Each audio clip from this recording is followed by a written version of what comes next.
राधे राधे दोस्तों और जय श्री कृष्णा। जैसे कि कल जन्माष्टमी थी और आप सभी लोगों ने बहुत धूमधाम से श्री कृष्ण जन्माष्टमी मनाई होगी।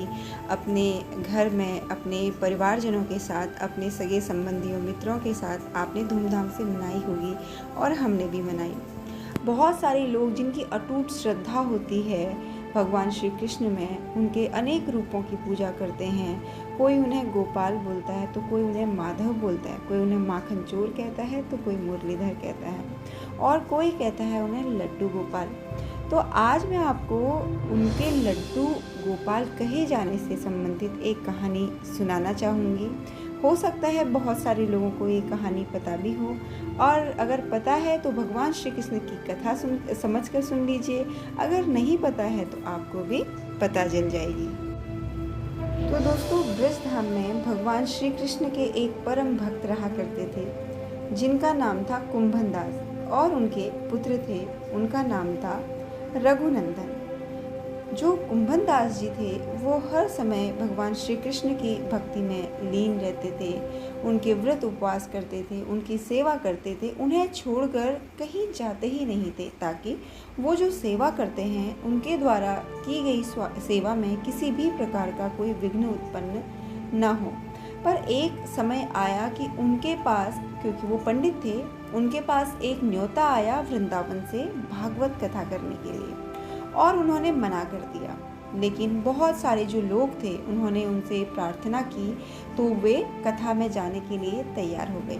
उन्होंने सोचा कि भगवान की सेवा की सारी तैयारी कर लेंगे और रोजाना कथा करके वापस जब आएंगे तो वो भगवान की सेवा करेंगे, जिससे उनका सेवा का नियम नहीं छूटेगा।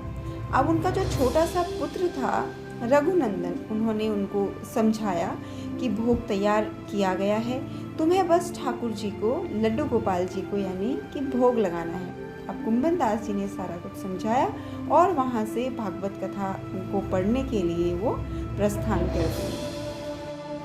अब जैसे ही भोग लगाने का समय आया, क्योंकि रघुनंदन एक छोटे से बालक थे, उन्होंने भोजन की थाली जो थी वो ठाकुर जी के सामने रखी और उनसे प्रार्थना की कि ठाकुर जी आओ और भोग लगाओ। उनके छोटे से बाल हृदय में छवि ये थी कि भगवान आएंगे और अपने हाथों से भोजन करेंगे जैसे हम सभी करते हैं। अब वो बार बार ठाकुर जी से प्रार्थना करने लगे, आग्रह करने लगे, लेकिन भोजन तो वैसे का वैसा ही रखा रहा। अब रघुनंदन, क्योंकि वो एक बालक था, वो बहुत उदास हो गया, वो रोने लगा, क्योंकि उनको एक डर भी था कि पिताजी आएंगे और उनको डांट पड़ेगी कि भोजन का जो भोग लगाना था वो क्यों नहीं लगाया। अब वो रोते हुए उनको पुकारने लगे कि ठाकुर जी आओ और भोग लगाओ, जिसके बाद ठाकुर जी ने एक छोटे से बालक का रूप धारण किया और भोजन करने बैठ गए। ये दृश्य सोच के ही मेरे रोंगटे खड़े हो जाते हैं, इतना मन प्रसन्न हो जाता है। अब देखकर रघुनंदन भी प्रसन्न हो गया। अब कुंभन दास जी जब लौटे भागवत करके, उन्होंने पूछा कि बेटा तुमने ठाकुर जी को भोग लगाया था ना? रघुनंदन ने बोला हाँ हाँ, उन्होंने प्रसाद मांगा। तो पुत्र ने कहा ठाकुर जी तो सारा भोजन खा गए। उन्होंने सोचा कि बच्चा है, भूख लगी होगी तो सारा भोजन जो प्रसाद होता है वो उसने खा लिया होगा। अब ये रोज का नियम हो गया। कुंभन दास जी रोज भोजन तैयार करके जाते, वापस आने के बाद अपने पुत्र से पूछते कि भोग लगाया? वो कहते हाँ, लेकिन प्रसाद मांगने पर रघुनंदन बोलता कि वो तो सारा खा गए। अब जो कुंभन दास जी थे उनको लगा कि जो उनका पुत्र है वो रोज के रोज उनसे झूठ बोलने लगा है।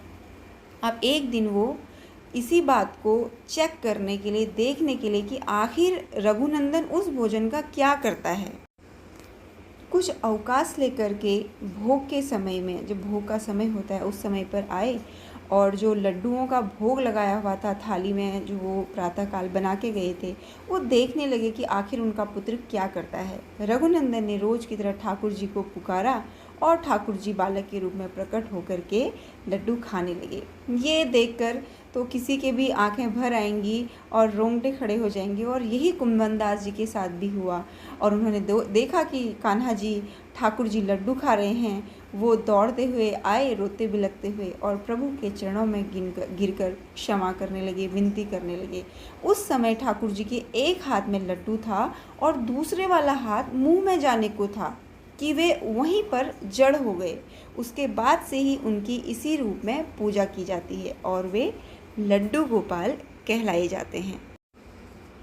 दोस्तों, अगर आप भी ठाकुर जी की सेवा करते हैं, उनके बाल स्वरूप की सेवा करते हैं, तो आपने ध्यान दिया होगा जब एक छोटा सा बालक अपने दोनों हाथों और पैरों की मदद से चलता है तो उसके दोनों घुटने टिके होते हैं धरती पर और हाथ भी।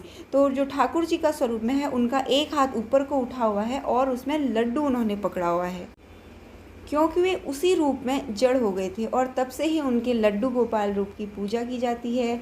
हम सब के परम स्नेही बाल गोपाल ठाकुर जी हम सब के अंग संग एक बालक रूप में बने रहते हैं। कुछ लोग पुत्र रूप में, तो कुछ लोग सखा रूप में, तो कुछ लोग किसी भी स्वरूप में, रिश्ते में उनकी पूजा करते हैं, उनकी सेवा करते हैं। तो ये छोटी सी कहानी आज आपके लिए थी। जन्माष्टमी का अवसर था कल समय नहीं मिला तो आज बनाई। आज बस इतना ही। राधे राधे।